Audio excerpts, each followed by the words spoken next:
Böyük şairimiz Tofiq Bayramın zəngin ömür yoluna və misilsiz irsinə həsr olunmuş Şair ömrü bədii sənədli filminin təqdimatı keçirildi. Azərbaycan ədəbiyyatında müstəsna yeri olan Şair ömrü adlanan bu bədii sənədli film Azərbaycan teleməkanında ilk süni intellekt kadrlarından istifadə olunan bir film kimi düşünürəm tarixə düşəcək.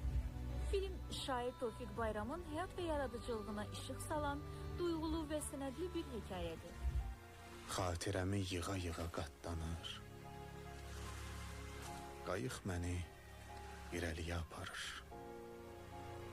Xəzər məni uşaqlığa qaytarır.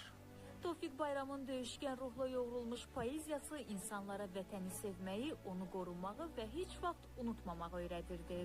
Tofiq Bayramın şeirlərdən nəzər saldıqda biz görürük ki, ümumiyyətlə həyatın bütün mərhələlərini əhatə edir onun şeirləri. Biz görürük ki, bu dəyərləri, şairləri və şeirdəki dəyərləri, ideyaları biz çatdırmalıyıq.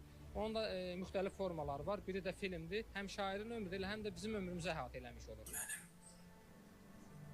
yıxılan körpəlik çağımdı mənim.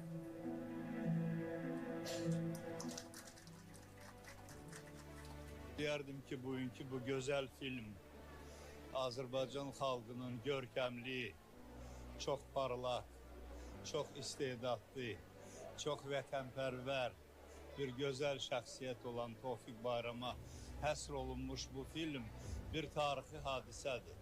Filmdə bir çox sənət nümayəndələri və incəsənət xadimləri iştirak edib. Onu da qeyd edək ki, filmdə süni intellektdən istifadə olunub, bu da filmdə yenilikdir. Ən çox bugün məni təəccübləndirən yaxşı mənada bu qədər insanın nəfəsini belə dərmədən ayaq üstə bir saatlıq müddətində dayanıb o filmə baxmaqları oldu. Zalda bir dənə səs yox idi, pıçıltı yox idi.